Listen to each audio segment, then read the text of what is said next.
চলে এসেছি মোবাইল স্ক্রিনে। এখানে দেখুন আমি গুগল প্লে স্টোরে এসে সার্চ করেছি বাইন্যান্স বলে। বাইন্যান্স সার্চ করার পরে যে অ্যাপ্লিকেশনটা প্রথমে এসেছে এটা কিন্তু ভেরিফাইড অ্যাপ। এই অ্যাপটাই কিন্তু আপনি ইনস্টল করবেন, থার্ড পার্টি কিন্তু কোনো অ্যাপ ইনস্টল আপনি করবেন না। এই অ্যাপটিকে ইনস্টল করার পরে আমি এখান থেকে ওপেন করছি। বাইন্যান্স অ্যাপ্লিকেশন ওপেন করার পরে আমাদের কাছে কিন্তু এরকম একটা ইন্টারফেস এসেছে যেখানে কিন্তু লেখা আছে sign up and log in বলে। আপনাদের কাছে কিন্তু ডাইরেক্ট এই অপশনটা চলে আসতে পারে এবং বিভিন্ন ফোনে বিভিন্ন রকম দেখাতে পারে। এক হচ্ছে আপনাদের ক্ষেত্রে এখানে সাইন আপও দেখাতে পারে, আবার এখানে দেখুন লেখা আছে ক্রিয়েট এ বাইন্যান্স অ্যাকাউন্ট বলে, এটাও কিন্তু লেখা দেখাতে পারে। এখানে কিন্তু আমি এই কথাগুলো এই কারণেই বলছি কারণ বিভিন্ন ফোনে আমি দেখেছি বিভিন্ন রকম দেখায়। আমি এখান থেকে ডাইরেক্ট ক্রিয়েট এ বাইন্যান্স যেই অপশানটি রয়েছে এর উপর সিলেক্ট করব, কারণ আমি যেহেতু নতুন অ্যাকাউন্ট ক্রিয়েট করতে চাই। তো এখানে দেখুন আমার কি অপশান এসেছে যে ইমেল অ্যান্ড ফোন নাম্বার। এখানে আপনি আপনার যে ফোন নাম্বার রয়েছে সেই ফোন নাম্বারটিকেও ব্যবহার করতে পারেন, তাছাড়া আপনার যে কোনো জিমেল অ্যাকাউন্টও আপনি কিন্তু ইউজ করতে পারেন।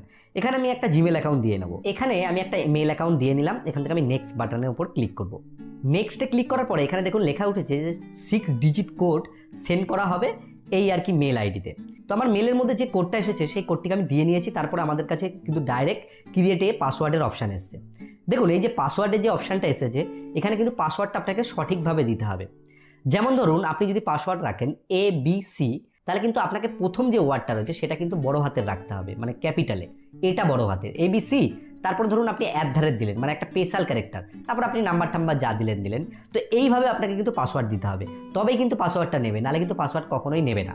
এখানে আমি আমার মতো করে একটা স্ট্রং পাসওয়ার্ড দিয়ে নিলাম। দিয়ে এখান থেকে আমি নেক্সট বাটনে ক্লিক করব। Do you have a inviter, মানে আমাকে কেউ ইনভাইট করেছে। আপনারা এখানে আসার পরে ইয়েসও করতে পারেন, নো করতে পারেন। সিলেক্ট করে সরাসরি এই পেজে চলে আসবেন।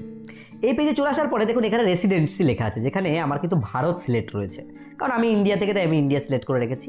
আপনি যদি বাংলাদেশ থেকে হয়ে থাকেন তাহলে অবশ্যই এখানে কিন্তু বাংলাদেশ সিলেক্ট করে রাখবেন। আমি এখান থেকে আমার এখানে কয়েকটা অপশান দেখা যাচ্ছে যে গভর্নমেন্ট ইস্যু আইডি বা এখানে পার্সোনাল ইনফরমেশন, এই কয়েকটা জিনিস আমাকে কিন্তু দিলে 7 মিনিটের মধ্যে সমস্ত কিছু ভেরিফাই হয়ে যাবে। আর আপনি যদি বাংলাদেশ থেকে হয়ে থাকেন এই ক্ষেত্রে আপনাকে এনআইডি দিতে হবে। এনআইডি যে নাম্বার রয়েছে সেই নাম্বার দিয়ে কিন্তু সরাসরি ভেরিফাই করে নেওয়া যাবে।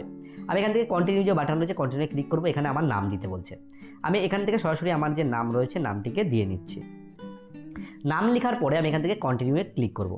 ক্লিক করার পরে এখানে যে কান্ট্রি রয়েছে সেটাকে আবার সিলেক্ট করতে বলছে। এখান থেকে আমি আবার যে ভারত, সেই ভারতটা সিলেক্ট করে নিলাম।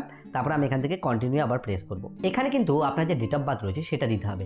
আপনার যে এনআইডি কার্ড রয়েছে বা আপনার যে আধার কার্ড রয়েছে ইন্ডিয়া থেকে যারা রয়েছেন, যার সঠিক কিন্তু আপনাকে দিতে হবে বার্থডেটা, কারণ এখানে কিন্তু ভুলভাল দিলে হবে না। এখানে কিন্তু আমি বার্থডে ডেট বসিয়ে নিলাম। এখান থেকে আমি কন্টিনিউয়ে ক্লিক করব। এবার এখানে কি বলছে যে রেসিডেন্টাল অ্যাড্রেস, যে অ্যাড্রেসটা এখানে আমাকে দিতে বলছে, আমি এখানে অ্যাড্রেসটা দিয়ে নিচ্ছি।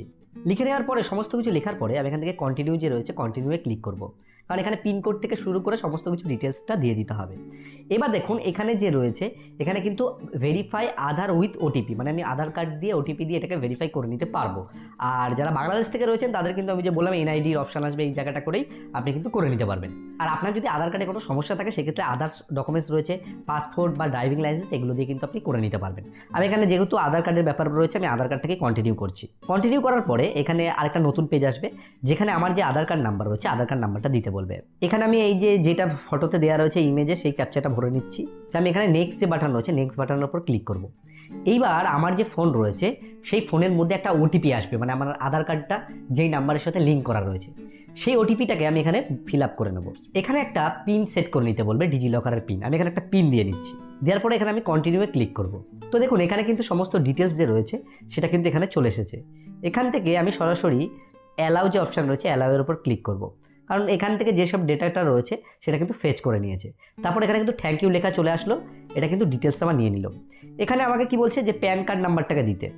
আমি এখান থেকে প্যান কার্ড যে আমার নাম্বার রয়েছে প্যান কার্ড নাম্বারটিকেও দিয়ে নেব। এই পেজে আসার পরে আমাদেরকে প্যান কার্ড নাম্বারটা দিতে হবে। প্যান কার্ড নাম্বার দেওয়ার পরে এখান থেকে আমি রাইটে ক্লিক করে এখান থেকে কন্টিনিউ করব। তাহলে আমাদের মোটামুটি যে ডিটেলসগুলো রয়েছে সেটা কিন্তু আর কি দেওয়া হয়ে গেল।